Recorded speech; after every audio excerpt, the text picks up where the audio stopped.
¿Alguna vez te has preguntado cómo peleaban realmente las personas en la Edad Media con espadas? No las acrobacias de Hollywood, sino las técnicas reales en las que los caballeros confiaban para no ser atravesados.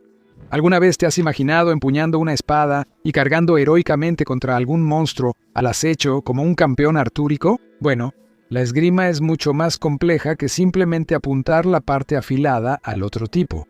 Y además, hay más de un tipo de espada que blandir. Los combatientes medievales tenían toda una caja de herramientas de hojas, posturas, trucos y tácticas, y la mayoría de ellos eran mucho más ingeniosos de lo que parecen en las películas. Así que hoy vamos a viajar en el tiempo a la Edad Media y echar un vistazo a los juegos de pies vistoso, la esgrima y el lanzamiento de cosas. Bienvenidos a Medieval Madness.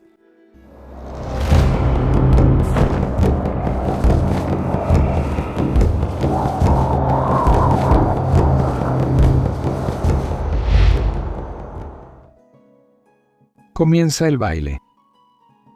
Los caballeros eran las mayores celebridades en la Edad Media. Los mejores de ellos eran recompensados con dinero, tierras, castillos y una gran influencia en la corte. Eran los héroes de acción de la época, protagonizando leyendas, poemas y pinturas. Todo era choques de espadas y misiones nobles. Por supuesto, convertirse en un caballero noble requería mucho más que un corcel noble y una armadura reluciente.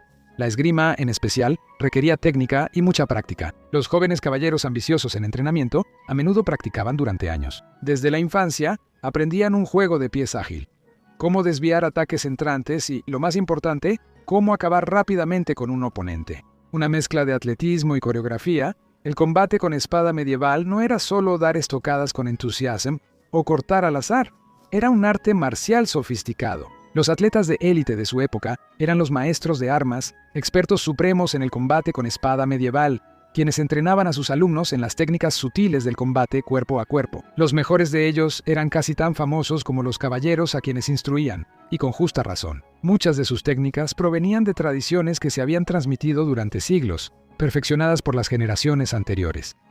Estos maestros no eran solo instructores, eran enciclopedias andantes de esgrima. Sus reputaciones eran tan impresionantes que los caballeros los buscaban como los atletas modernos buscan a los mejores entrenadores, solo que con más cota de malla y menos contratos de patrocinio.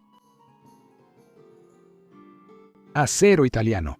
Muchos de estos expertos escribieron tratados sobre el trabajo de toda su vida, como Fior dai Liberi, nacido a mediados del siglo XIV, fue un caballero y diplomático y un maestro de esgrima itinerante. Liberi, nacido en Italia, fue entrenado por Johannes de Suabia en Alemania. Claramente ya había construido una gran reputación como maestro de artes marciales para 1383, cuando se le confió la inspección de las ballestas y máquinas de asedio de la provincia. Ese tipo de trabajo que solo le das a alguien que definitivamente sabe qué extremo de un arma debe apuntar al enemigo. Liberi escribió sobre haberse topado con varios falsos maestros a lo largo de los años, personas que decían ser expertos, pero que, en su opinión, ni siquiera tenían las habilidades básicas que él esperaba de un estudiante. Según Liberi, algunos de estos aspirantes a maestros se pusieron tan celosos cuando él se negó a enseñarles que terminó teniendo que defender su honor en 5 duelos diferentes. Cada duelo se libró con espadas largas afiladas y la única protección permitida era un gambesón acolchado, similar a una chaqueta gruesa, y un par de guantes de cuero de gamuza. A pesar de lo que estaba en juego, Liberi dice que ganó cada combate sin recibir ni un solo rasguño, lo cual, si es cierto, es un argumento bastante sólido de por qué no sintió la necesidad de compartir sus secretos con la competencia hasta que fue mucho mayor. Mantuvo sus técnicas en secreto para darles ventaja a sus alumnos. Después de todo, si compartía sus secretos con todos, entonces todos sabrían cómo luchar contra ellos, y eso básicamente le quita el sentido a ser un maestro. Liberi escribió su tratado Filo de Battaglia, o Flor de la Batalla, en algún momento antes de 1409, para cuando él afirma que ya tenía 50 años de experiencia. Es uno de los libros de instrucciones más antiguos sobre artes marciales caballerescas que ha sobrevivido.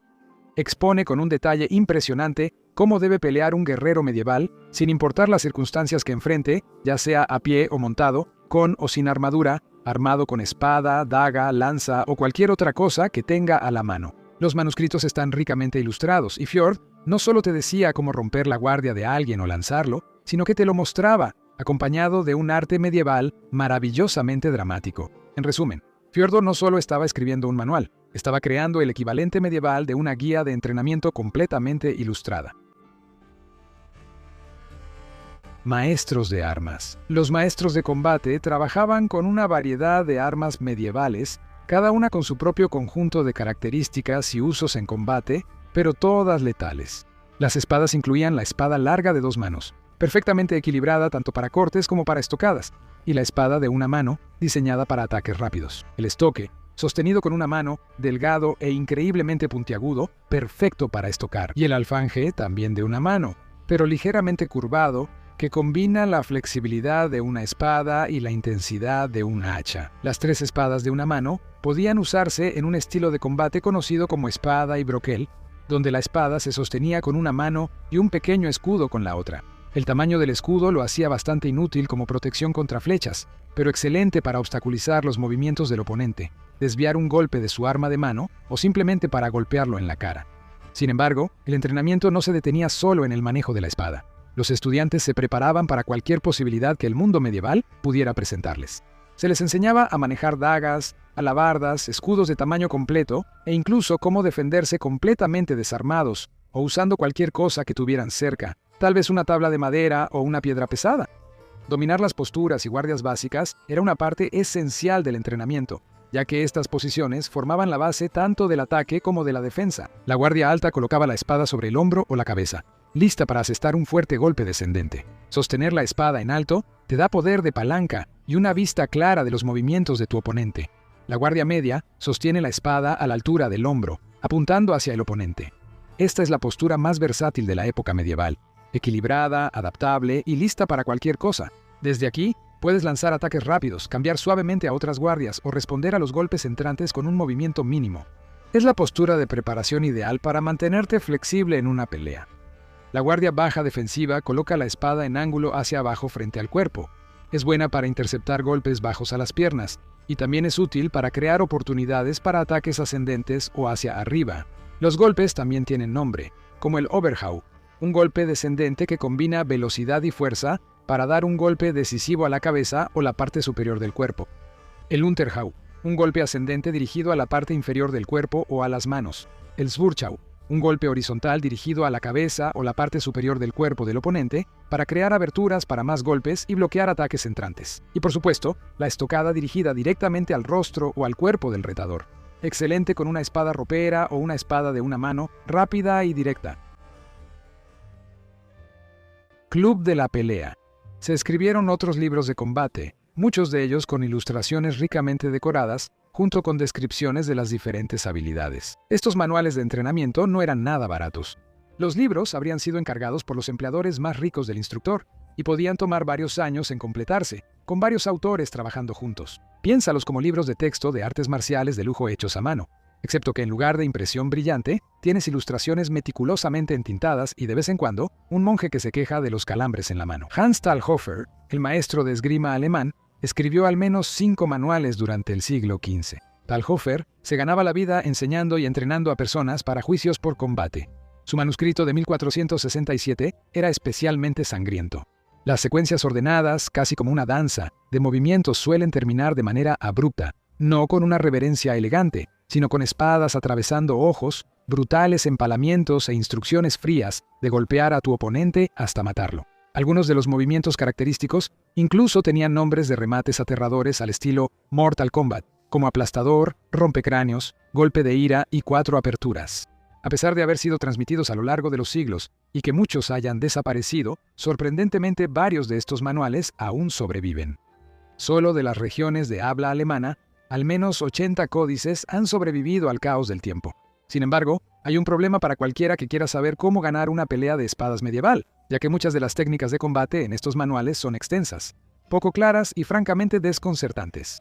A pesar de la gran cantidad de libros que han sobrevivido, a menudo ofrecen sorprendentemente poca claridad sobre lo que el maestro de combate realmente quería decir. Las instrucciones pueden leerse como acertijos a medio terminar, y las ilustraciones a veces parecen como si el artista solo tuviera una idea vaga de cómo debería ser una pelea de espadas. Algunas muestran posiciones corporales que parecen físicamente imposibles, mientras que los guerreros parecen tener brazos y piernas extra cuando el artista intenta mostrar movimiento. Otras instrucciones son frustrantemente confusas, describiendo acciones que simplemente no tienen sentido. Para hacerlo aún más extraño, el texto a menudo está escrito en verso en lugar de prosa directa, y algunos maestros parecen hacer su trabajo deliberadamente difícil de entender. Movimientos secretos. Johannes Lichtenauer fue un maestro de combate alemán muy reservado que vivió en el siglo XIV. Viajó a muchas tierras para aprender y enseñar. Parece haber sido en parte maestro, en parte viajero y en parte coleccionista de secretos marciales, el tipo de figura cuya influencia es inconfundible, incluso si el hombre mismo sigue siendo en parte una leyenda. Lichtenauer escribió sus manuales de instrucción en versos deliberadamente ininteligibles.